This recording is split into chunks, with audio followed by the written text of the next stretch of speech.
Hello बच्चों, मैं name is Vivek and मैं आपको ई पाठशाला चैनल पर क्लास 6 की सिविक्स बुक का 5वां चैप्टर पढ़ा रहा था और ये वीडियो का सेकंड पार्ट है और हमारे चैप्टर का नाम है रूरल एडमिनिस्ट्रेशन। तो चलिए स्टार्ट करते हैं। हम इस पार्ट में जो टॉपिक्स पढ़ने वाले हैं, सबसे पहला टॉपिक है जो हमने कंटिन्यू किया था। हमने देखा था कि मेंटेनेंस ऑफ लैंड रिकॉर्ड्स की लैंड रिकॉर्ड्स का मेंटेनेंस कैसे होता है। हमने पटवारी का काम पढ़ा था। अब हम इसमें नई चीज पढ़ेंगे जो हमारा पहली टॉपिक पहला वो होने वाला है, all states in India divided into district. हमें पता है कि इंडिया में जितने भी स्टेट्स हैं वो किस में डिवाइडेड होते हैं, डिस्ट्रिक्ट में।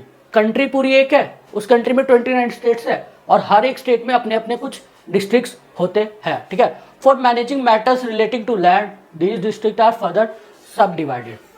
अब ऐसा नहीं है कि स्टेट डिस्ट्रिक्ट में डिवाइड हो गया तो आगे डिवाइड हो, अब वो डिस्ट्रिक्ट भी सब डिवाइड होता है, डिस्ट्रिक्ट भी डिवाइड होता है। क्योंकि हमें पता है कि यहाँ पे बहुत सारे मैटर्स होते हैं, कोई लैंड मैटर्स हो रहा है या फिर रोड मैटर हो रहा है या कोई भी दिक्कत हो रही है, वो सारी चीजें कौन मेंटेन करेगा, एक सब डिवीजन होता है। ठीक है।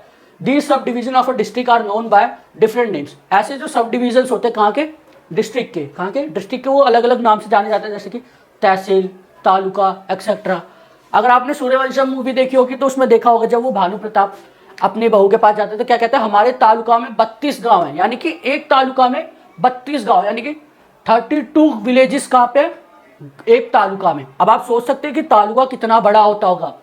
तो यहाँ पे सब डिवीजन कैसे होता है, तहसील के नाम पे और तालुकास के नाम पे। तालुकास यानी कि ग्रुप्स ऑफ विलेजेस। ठीक है।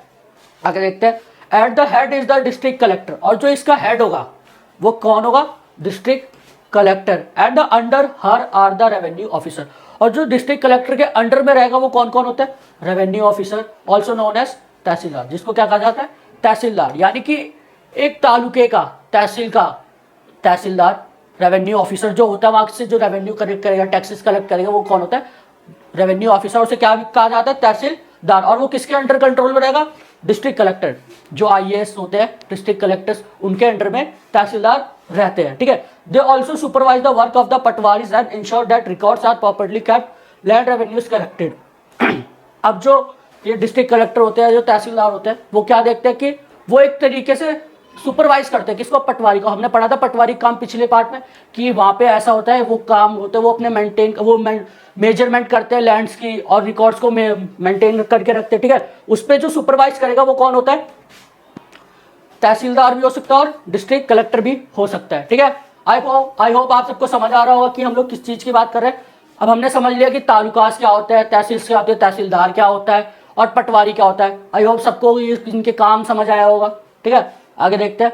अगला जो टॉपिक होने वाला है हमारे इस पार्ट का और इस पूरी एनसीईआरटी बुक के इस चैप्टर का आखिरी टॉपिक है, एक न्यू लॉ जो उस टाइम पे इंप्लीमेंट होता है। वो लॉ कौन सा होता है, हिंदू सक्सेशन अमेंडमेंट एक्ट, जो 2005 में पास हुआ था। अब देखते हैं इस लॉ में क्या होता है। Often when we think of a farmer who own land we think of man. और ये सच है कि जब भी हम सोचते हैं कि ये जमीन ये इस फार्मर की होगी तो हम हमेशा ये नहीं सोचते कि ये फीमेल फार्मर भी हो सकती है। नहीं, हम हमेशा सोचते हैं कि ये मेल फार्मर होगा जो उसकी जमीन होती है। जबकि आपने देखा होगा women are seen as the people who work on the fields but not as people who own agriculture land.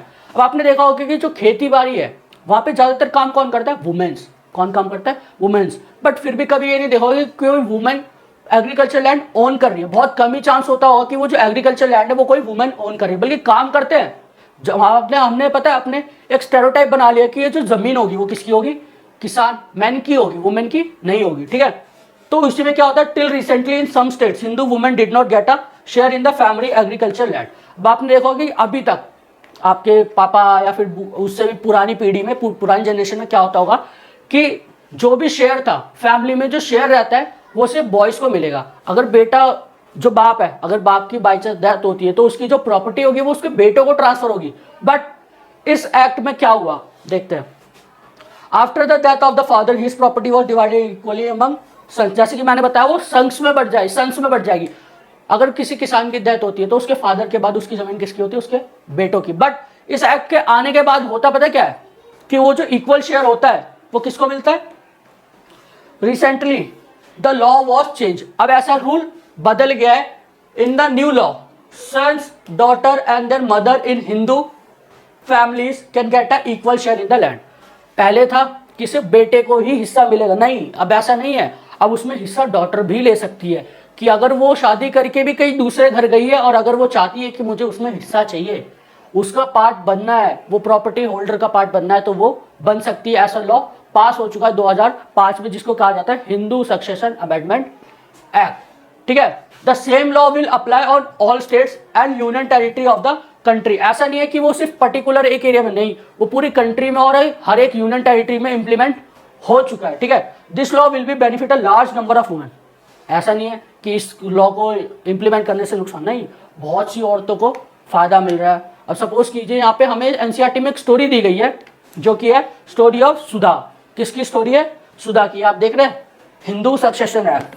कौन सा एक्ट होता है? हिंदू सक्सेशन एक्ट, जो 2005 में इंप्लीमेंट हुआ था।